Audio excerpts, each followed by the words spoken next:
Hi, and welcome to the VR Gaming Podcast, a podcast and commentary about VR gaming, VR news, VR hardware, and VR reviews. I'm your host, Nick Lane. It is the 10th episode of this podcast, finally hitting double digits since starting back in July of 2019, and it is Monday, February 17th. I'm off on President's Day, and this is a special review episode of the Valve Index VR system, headset, and controllers. I've been looking forward to doing this review for quite some time. I've had the Valve Index since getting it back in January, so it's been about 5 weeks now, and I've put about 50 hours into it, maybe give or take 5 or 10 hours, right? So definitely a lot of time has been spent with this. If you've been following along on this podcast and listening to this podcast since its inception, or even just a few episodes, you know that inevitably the Valve Index has come up in the podcast and my conversation about VR and my personal situation with VR. So I've, and if you don't know, well, here's a little recap. I've wanted, to an extent, the Valve Index since it was released in late June, early July. And I've had money earmarked for it, but I've been cautious with it. I wanted to let them work out some possible bugs. I wanted to see how things shaked out because it's $1,000 VR system, and that's a lot of money. It's the most expensive consumer one. I guess, Pimax kind of floats in there, but for all intents and purposes, let's call it the most expensive one. And so I kind of sat on the sidelines for a while, and I had some concerns which I picked up from reading some reviews and following along on the Valve Index subreddit. I spent a lot of time there. It's kind of the thing that I maybe check every day, sometimes multiple times a day. So before I get into my review of this, I want to bring up what those original concerns were. And then in the review, I can address those concerns and see if they were legit or if they were overblown. Or maybe there's some new concerns that I didn't have, but I have now. So let's start off with the first one, which was the stick-click issue. This is something that was recognized as an issue very early on, as soon as they were released and people got their first batches of the Valve Indexes, or Index I have no idea. The stick-click issue is that there's a thumbstick on the controllers, and they weren't clicking in all directions when you would click down on it. Now, this is something that should be taken for granted in any controller these days, and it shouldn't be an issue. So people were upset, and justifiably so, because there's a flaw in the early run of controllers, and it persisted for several months. It looks like now that issue has been fixed, and I can report that my controllers don't have that stick-click issue, so that's a good thing. Another concern that I had that I was a little afraid of is game compatibility in games that take advantage of the specific Knuckles controllers that are part of the Valve Index system. And the Knuckles controllers, they used to be called the Knuckles controllers, now they're just called Index controllers, but I'll use that interchangeably because I think Knuckles is a good title for the controllers. So they're awesome, and we'll talk about that. But when the Index was released, there wasn't a game that was designed specifically for those controllers or to take advantage really of the hand tracking or finger tracking capabilities of these controllers. So people got these kind of cool controllers, but it was like, well, what's the point? I can't even use it for anything. And as a matter of fact, people were reporting that games that work with all other controllers, talking about the Vive Wands, the Rift controller, the Touch, worked with all that, but suddenly the Index comes along and there's compatibility issues, which I think most of the stuff was fixed for binding, but there was challenges around that, right? So that was an issue. The other thing that I kind of picked up on and saw some complaints about and a fear that I had was the off-ear headphones and outside noise. So the headphones on this headset, they're not like glued to your ears. They're offset by, an inch or so or several centimeters, so they're not touching your ears.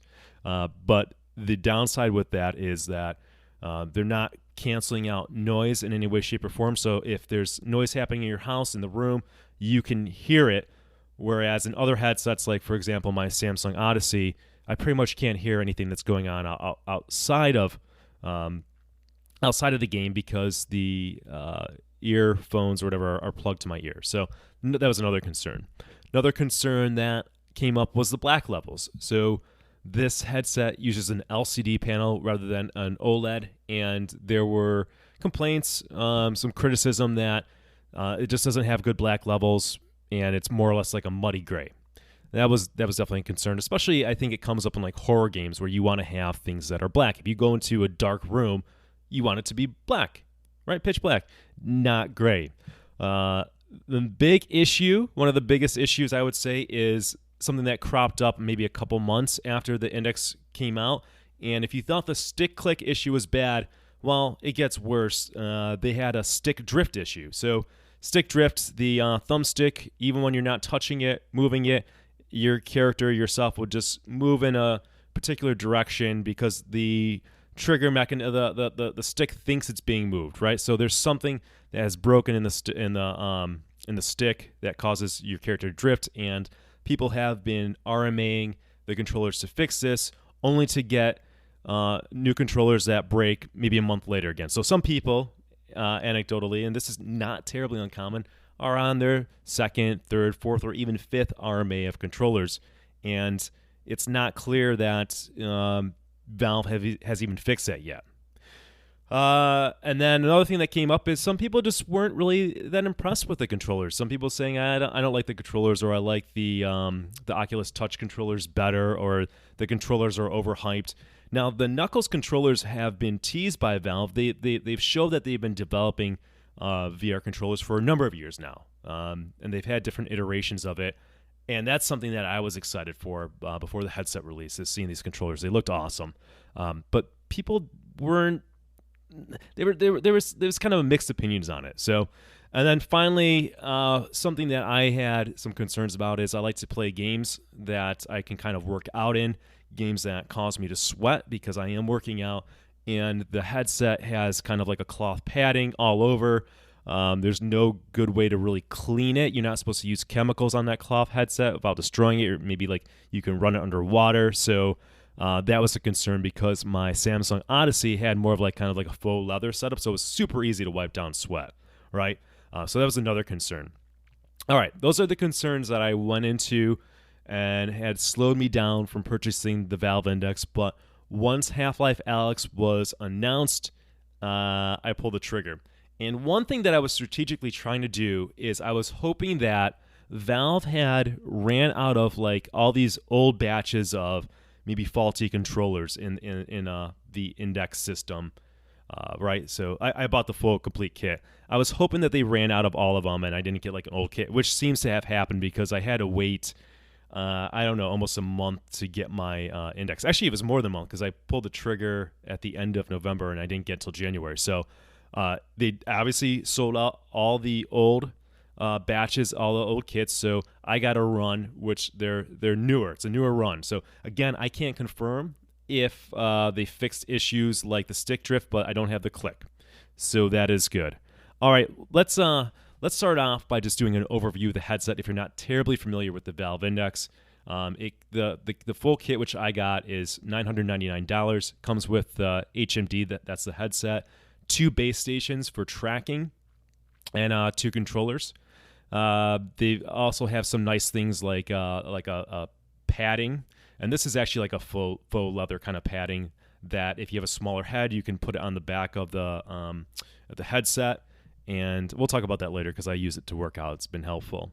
They have some kind of wrist straps that you can optionally put on the Knuckles controllers, but the whole packaging, when you get this and open it up, this is a premium product, and the packaging reinforces it. It's a pleasure, right? I never thought I'd be so excited for packaging or opening up a package, but they do a fantastic job. I think even better than Oculus, which is saying a lot. So kudos to Valve for making the consumer feel like they're purchasing something that is a premium product, especially because of the amount of money spent on this.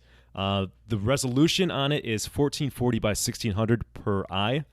It has refresh rate, so variable refresh rate you can select in the settings, 80 or 90 hertz. 90 hertz has been the standard for VR.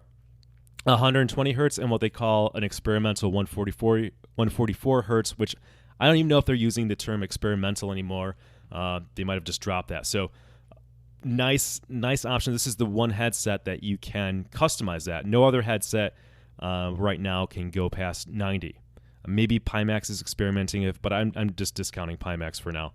But this is a nice new addition. I like when you give the consumer options, because this is we're talking about PCs here, and we all have different PCs, high specs, low specs, right? It's nice to be able to change things like that. Valve says roughly 130 degree field of view. That's adjustable on the headset itself with the turn of a dial. And then base station tracking 2.0. So this will work with the 1.0 base stations from the HTC Vive. So if you have those already, you can save some money. You don't have to buy the kit. But these are, I guess, improved base stations, a little bit different. I don't know all the details and nuances, but I understand that the base stations 1.0 works just as well. Now, as I go through this review, I'll talk about I'll basically say some of the games that I played on it in the last month. So I try to get a good kind of variety of games and experiences.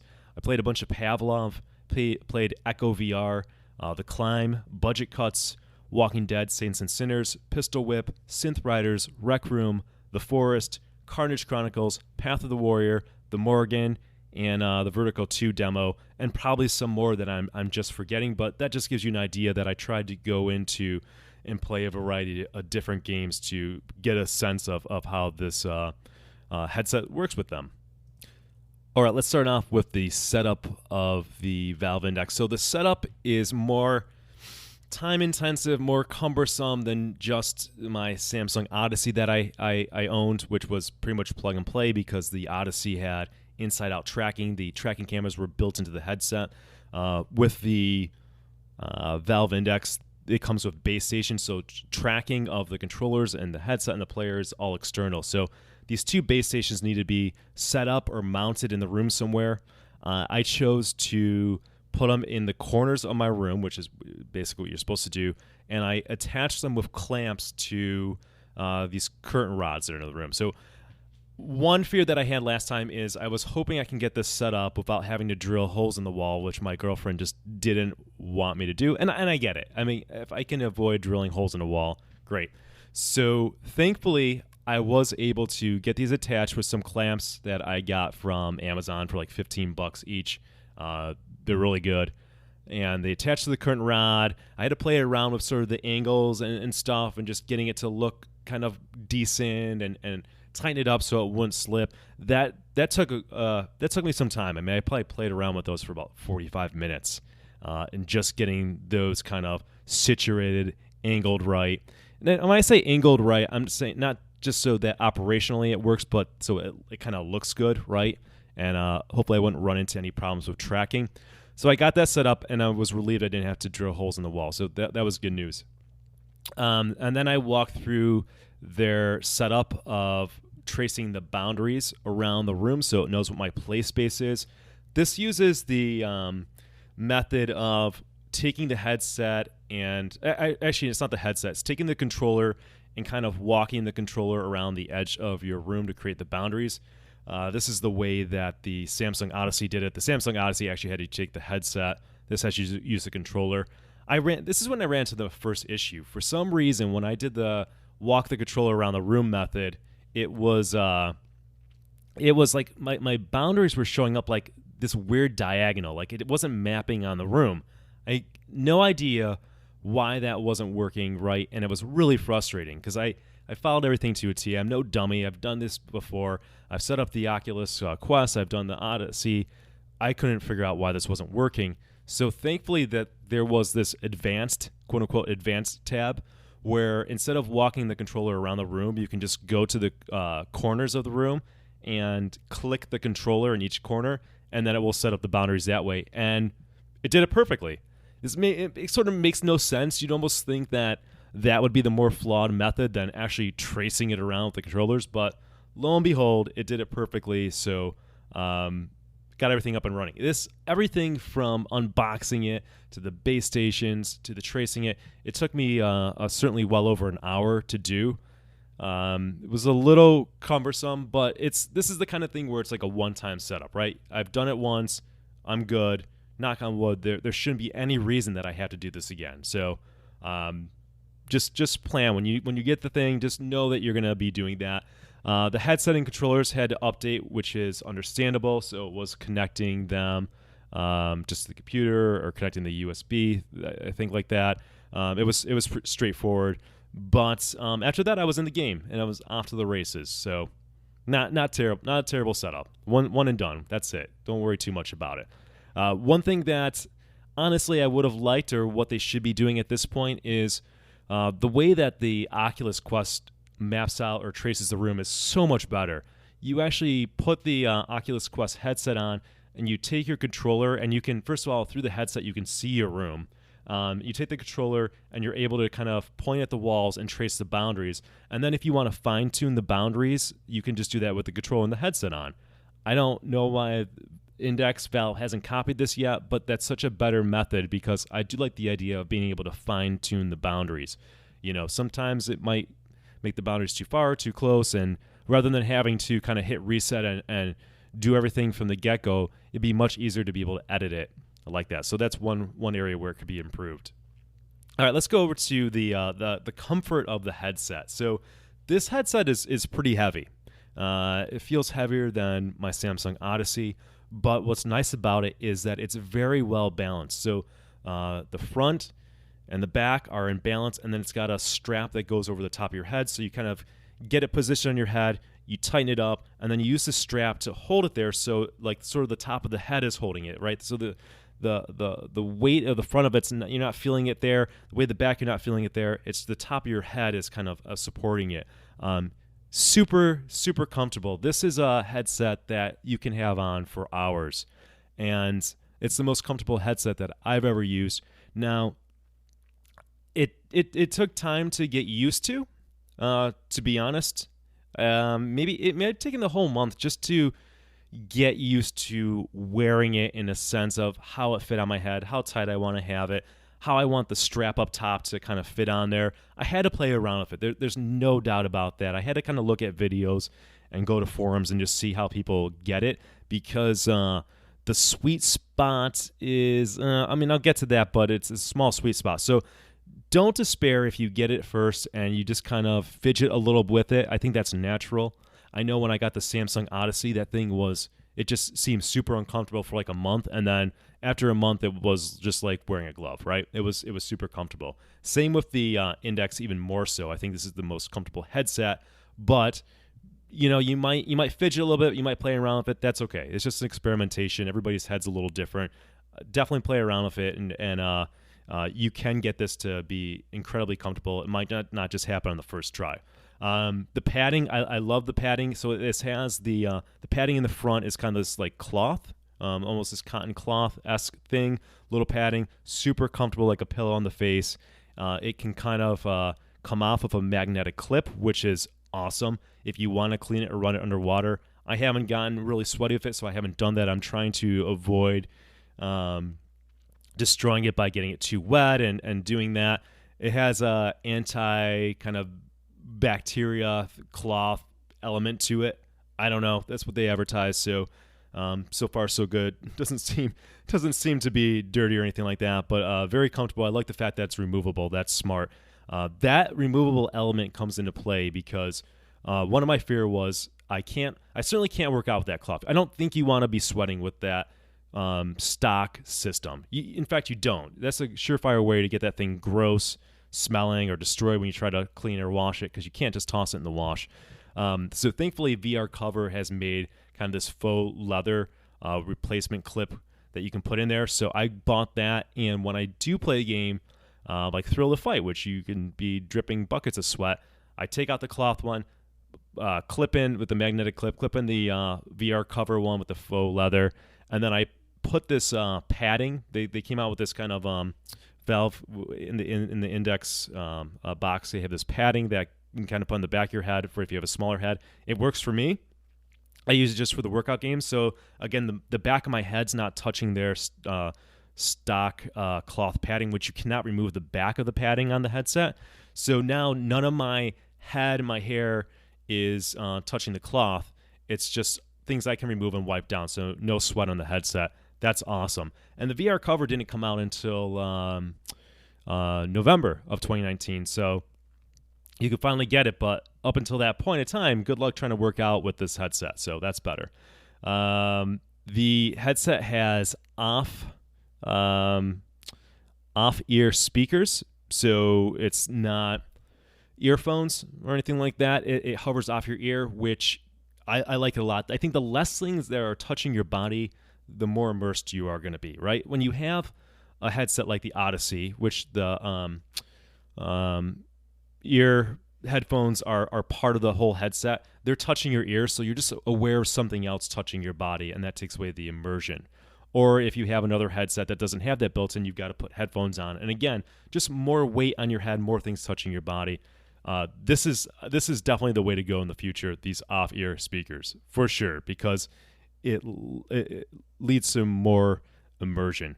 It's got an IPD slider that you can manually move, which is nice. It's easy. It's responsive. I enjoyed that feature.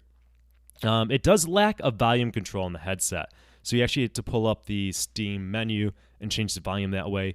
That's one thing I missed from my Samsung Odyssey, is because games have different volume levels, so as you switch games, one game might be comfortable at one volume setting. It's nice if I could just do that from the headset somewhere, but it's not a big deal. I'm enjoying the length of the cord of this game. It's longer than my Samsung Odyssey. I have more than plenty of length in that cord, and that's a really nice feature, so I can kind of prevent getting tripped up in it too much. All right, I mean, that's I'd say this is a very comfortable headset. It's the most comfortable headset I've used, and it helps me to have longer play sessions. It's just I don't feel uncomfortable wearing it. When I take it off, I don't have any pain or anything like that. There was an adjustment period for sure. I think that's natural. So if you hear me say this and you just get it and you're not experiencing that, give it some time. Give it a few weeks of wearing it. You'll get used to it. Play around with the adjustments, but it's incredibly comfortable. All right, let's talk about an important element, which are the visual quality of the headset itself, because this makes a heck of a this is everything, right? This is the headset. So I'm going to start off on the negative, and that's the black levels. Unfortunately, this is an LCD panel, as mentioned earlier, so you're not getting those deep blacks. You're getting a gray. And it's not a major problem, because a lot of times when there is black on the screen, there's some other color or bright spots, and things will seem black. It's only when you're in a scene in a game where everything's supposed to be pitch black, and instead of pitch black, it's just this gray. It looks like this gray fog. It's actually terrible. The only time I've ever really, really noticed just how bad it is, and it was striking, was I was playing the forest, and I was outside, and it was nighttime, and the part of the map I was in, everything was just gray. It looked terrible. That was the one time I was like, my God, this is awful.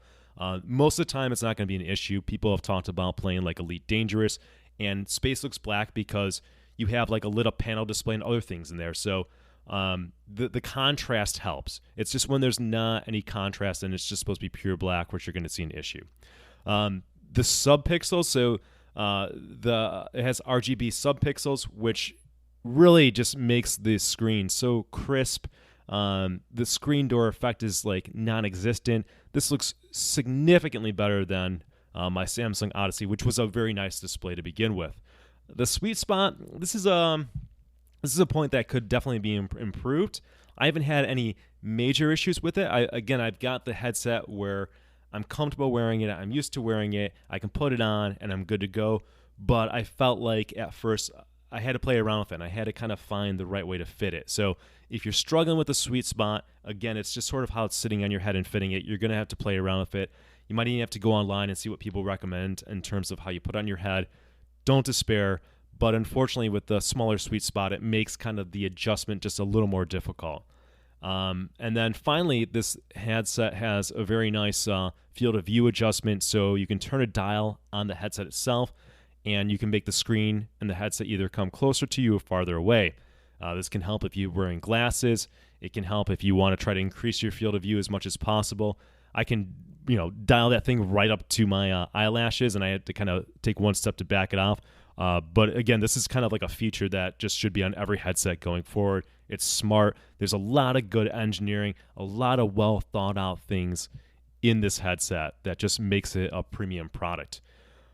Let's move on to what I consider the best feature of the Valve Index system, and that is the controllers. So I had that fear that, some people were saying the controllers don't live up to the hype. This has not been my experience. I absolutely love these controllers, and I struggle where to begin with my love affair with these controllers.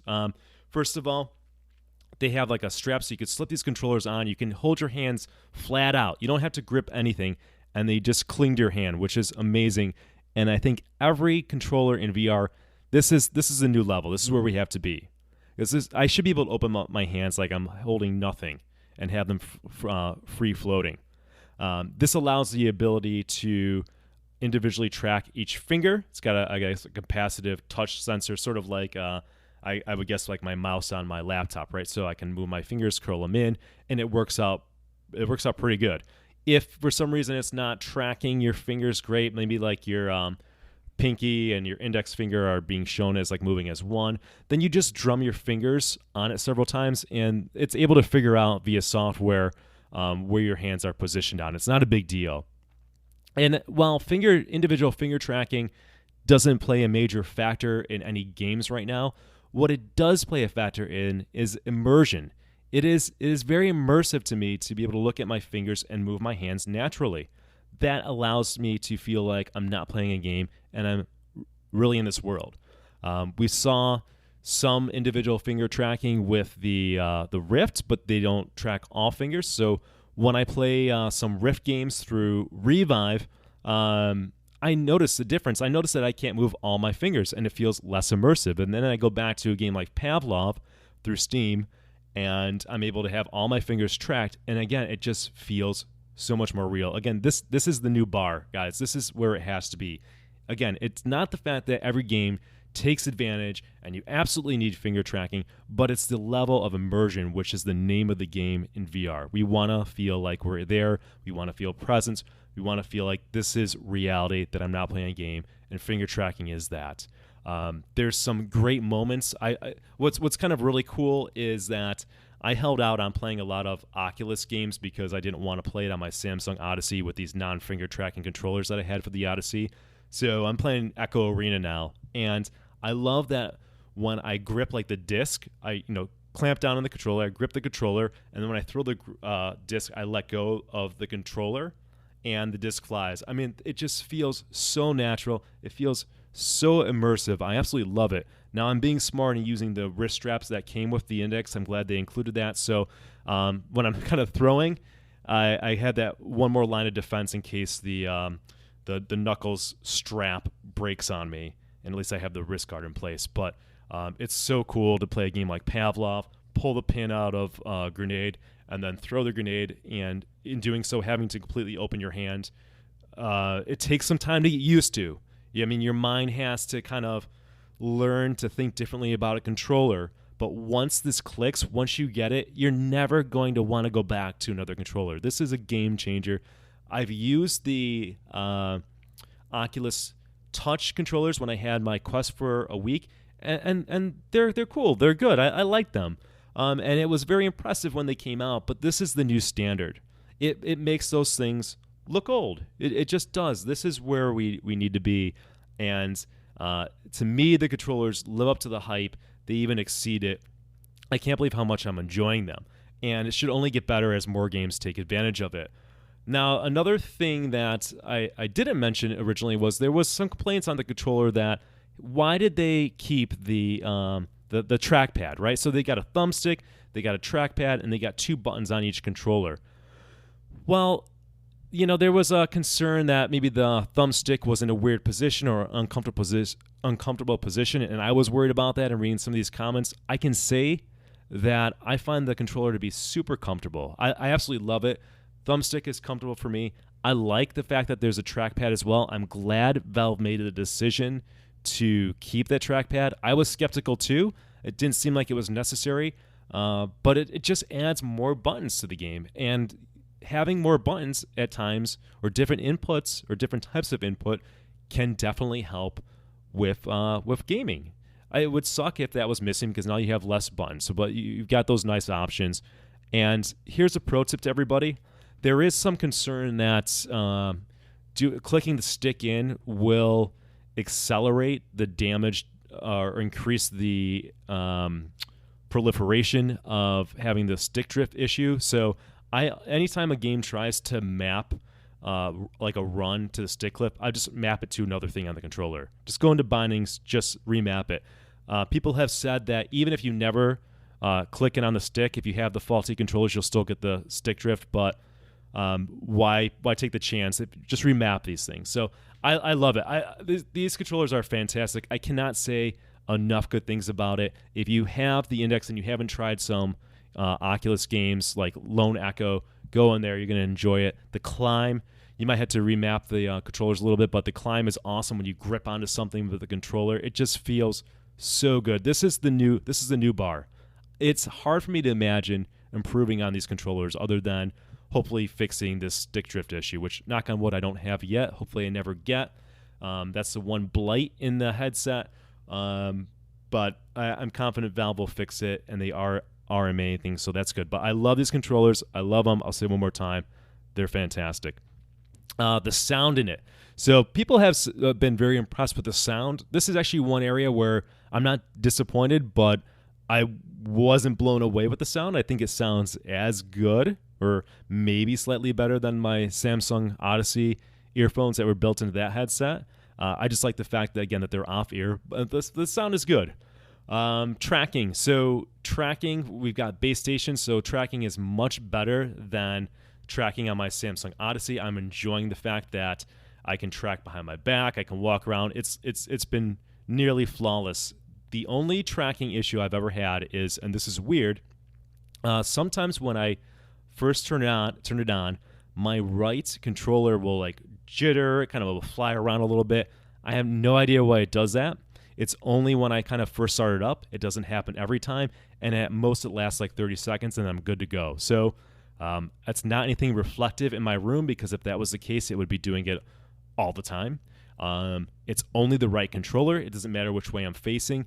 I don't know what's going on with that. It's a slight annoyance, but again, it lasts like 20 seconds. Doesn't happen every time. It only happens when I first turn it on. So who knows? Maybe it's a Bluetooth issue, but that's the only tracking issue I had. Knock on wood. Very grateful.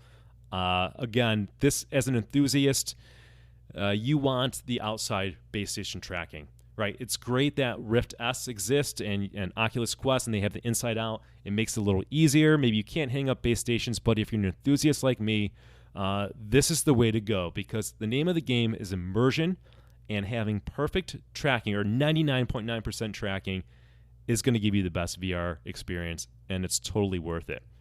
I love this. I love the Index. I'm really happy I have it. The only concerns I have is the potential stick drift. I just don't know what's going to happen with that. Another concern I have is that the controllers themselves are, well, they're expensive. It's $300 for both the controllers.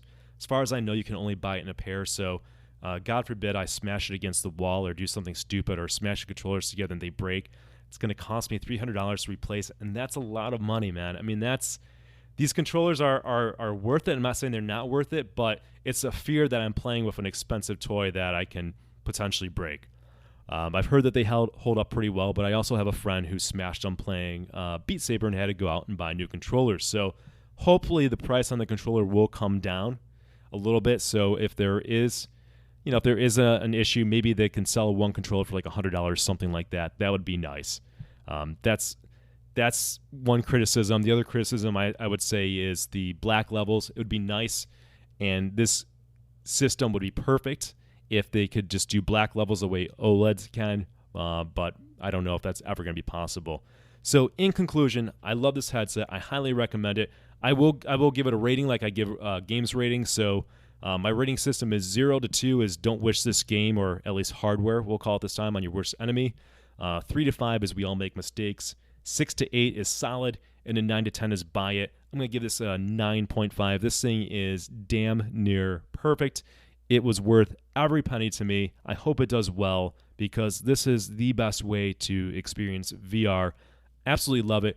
I should mention for context, I had the Samsung Odyssey for 2 years. I've used the HTC Vive in arcades, so I have a couple hours on that. I owned the Oculus Quest for a week and spent considerable time with that. I've never tried the Pimax, and I've never tried the Rift or the Rift S. So that will just give you a sense of my experience in VR. But I absolutely love it. And as a matter of fact, I was going to have this podcast out last week. I had about an hour and a half of free time, and instead of doing this podcast, I chose to play more VR because I love VR with the Valve Index. I'm spending more time than ever, which I didn't think was possible, in VR just because it's so comfortable. I've noticed that with the Samsung Odyssey, I was getting some eye fatigue after about an hour. That eye fatigue is just flat out gone. So that goes a long way towards my comfort in VR.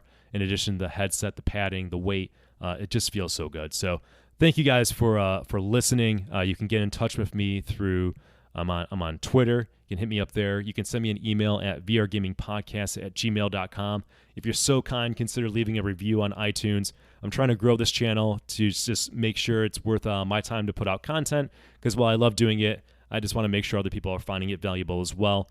I will catch you next month, where I hope to, and I plan to, do a review of Walking Dead, Saints and Sinners, maybe some other surprises as well. Take care.